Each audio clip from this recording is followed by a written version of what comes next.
मुजफ्फरनगर जिले की police line स्थित सभागार में सोमवार को आयोजित हुई मासिक व्यापारिक गोष्ठी में पुलिस प्रशासन और व्यापारियों के बीच संवाद स्थापित किया गया।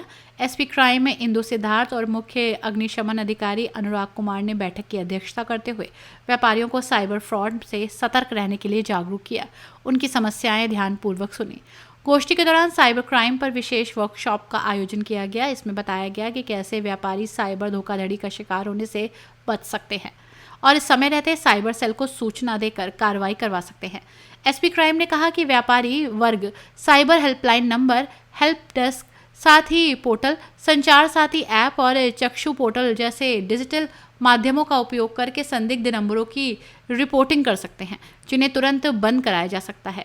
बैठक में शहर के प्रमुख व्यापारी संगठनों के प्रतिनिधि और अध्यक्ष मौजूद रहे। व्यापारियों ने अतिक्रमण, यातायात, ट्यूशन और कोचिंग सेंटर के पास पुलिस गश्त बढ़ाने जैसे मुद्दों को उठाया।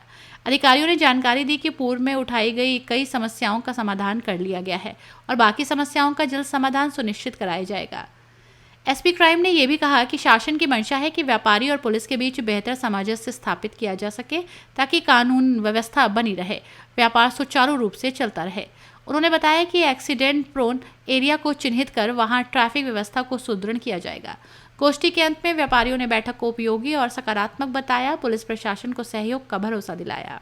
मीटिंग दी गई है व्यापारियों के साथ। देखिए शासन की मंशा के अनुरूप व्यापारियों की समस्याओं को सुनने और समझने के लिए मासिक गोष्ठी की व्यवस्था की गई है और ये मासिक गोष्ठी थी मुजफ्फरनगर के सभी व्यापारियों की, जिसमें सभी पदाधिकारी मौजूद थे और विभिन्न व्यापारीगण जो है विभिन्न क्षेत्र के यहाँ पर मौजूद थे।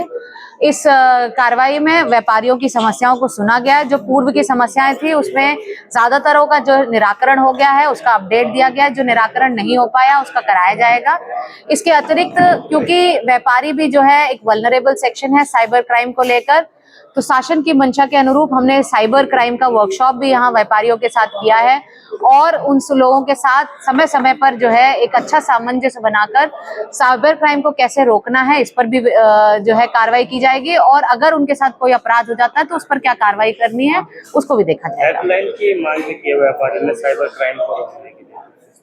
नहीं, साइबर हेल्प डेस्क और साइबर सेल सभी थानों पर जो है वो जनपद में प्रचलित हैं। व्यापारी जो है अपनी समस्या साइबर हेल्प डेस्क के माध्यम से, साइबर सेल के माध्यम से, थाने के माध्यम से और जनपद के साइबर थाने के माध्यम से हमें बता सकते हैं। इसके अतिरिक्त जो है cyber.gov.in एक वेबसाइट है साइबर की, आप वहां पर भी रजिस्ट्रेशन कर सकते हैं। इसके अतिरिक्त एक हेल्पलाइन नंबर है 1930, उस पर भी रजिस्ट्रेशन कराया जा सकता है शिकायत का।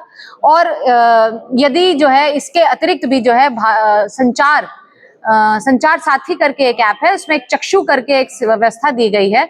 यदि किसी तरह के स्पैम नंबर्स परेशान कर रहे हैं तो वहां पर रिपोर्टिंग करके भी उन नंबरों को तुरंत बंद कराया जा सकता है। और किस तरह की समस्या व्यापारियों ने बताई? क्षेत्र से जुड़ी हुई अतिक्रमण। हाँ, व्यापारियों के द्वारा अतिक्रमण की समस्या है। ऐसी जगह जहाँ पर एक्सीडेंट ज्यादा हो रहा है उस पर व्यवहारिक कार्रवाई करने हेतु और कुछ जगहों पर जैसे ट्यूशन कॉलेजेस के सेंटर है वहां पर भी पुलिस गश्त बढ़ाए जाने की समस्याएं बताई गई हैं और समस्याओं का पूर्ण निराकरण किया जाएगा। अपनी राय हमें कमेंट में जरूर बताएं और ऐसे ही लेटेस्ट अपडेट्स के लिए हमारे चैनल रॉयल बुलेटिन को लाइक, शेयर और सब्सक्राइब करना ना भूलें।